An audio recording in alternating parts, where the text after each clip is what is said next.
എഴുത്തുകാരനായിരുന്നു വൈക്കം മുഹമ്മദ് ബഷീർ. ലോകം ചുറ്റുന്നതിനിടയിൽ അദ്ദേഹം കണ്ടെത്തിയ ഒട്ടേറെ ജീവിത സത്യങ്ങൾ അദ്ദേഹത്തിന്റെ കൃതികളിൽ കാണാം. സമൂഹത്തിന് നേരെയുള്ള വിമർശനം നിറഞ്ഞ ചോദ്യങ്ങൾ അദ്ദേഹം ഹാസ്യത്തിൽ ഒളിപ്പിച്ചു വച്ചു. മതിലുകൾ, ശബ്ദങ്ങൾ, ഭൂമിയുടെ അവകാശികൾ, ജന്മദിനം തുടങ്ങി ഒട്ടേറെ കൃതികൾ അദ്ദേഹം രചിച്ചിട്ടുണ്ട്. സ്നേഹമേറിയ കുട്ടികളെ, ഞാൻ ആരാണെന്ന് നിങ്ങൾക്കറിയാമോ?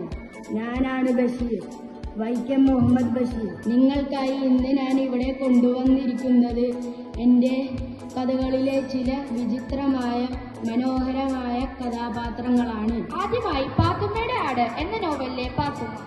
നിങ്ങൾക്ക് എന്നെ അറിയോ? ഞാനാണ് പാത്തുമ്മ. നിങ്ങൾക്ക് എന്നെ ഇക്കാനെ അറിയോ? ബഷീർ ഖാൻ, ബേപ്പൂർ സുൽത്താൻ. എന്റെ ഉപ്പൂപ്പാക്ക് ആന ഉണ്ടായിരുന്നോ എന്ന കഥയിലെ കുഞ്ഞി പാത്തുമ്മ. ഞാൻ ആരാണെന്ന് അറിയാമോ? ഞാനാണ് ആനമക്കാരിന്റെ പുന്നര മോള് കുഞ്ഞി പാത്തുമ്മ. എന്റെ ഉപ്പൂപ്പാക്ക് ഒരു ആനയുണ്ട്. എനിക്കൊരു പൂതി, അത് സാധിച്ചോ? ജമീല, എന്റെ ഏത് പൂതിയും ഈ അബ്ദുൽ ഖാദർ സാധിപ്പിച്ചു തരും. എനിക്കൊരു പൂതി. മുച്ചീട്ട് കളിക്കാരന്റെ മകൾ എന്ന കഥയിലെ സൈനബയും ഒറ്റക്കണ്ണൻ പോകരെയും പരിചയപ്പെടാം. എന്നിങ്ങൾക്ക് മനസ്സിലായോ? അമ്മളാണ് മുച്ചീട്ട് കളിക്കാരന്റെ പൊന്നാര മോള് സൈനബ.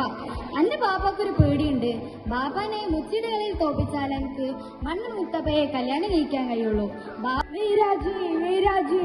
ഒന്ന് വെച്ചാൽ 2, 2 വെച്ചാൽ 4, 4 വെച്ചാൽ 8.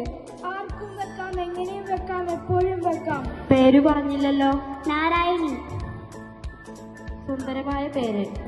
എനിക്കൊരു റോസാച്ചെടി തരുമോ?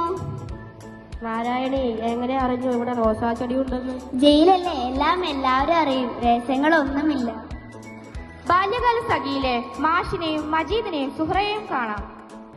മജീദ്, 1 3 എത്രയാ? അതായത് 1 3 എത്രയാ? ഇമ്മിനി പല്ലൊന്ന് മണ്ടശിരോമണി.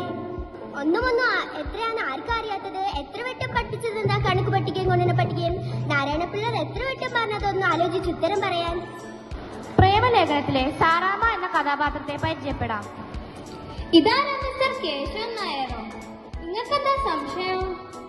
ഞാൻ നിങ്ങളുടെ പൊന്നും പണം എടുക്കാൻ വന്നല്ല. അല്ലേലോ സാറാമ്മ കഴിഞ്ഞ ഒരു ആവശ്യമില്ല. നിങ്ങൾക്കൊരു മാഷിക വന്നേനു, അത് എടുക്കാൻ നോക്കിയതാ.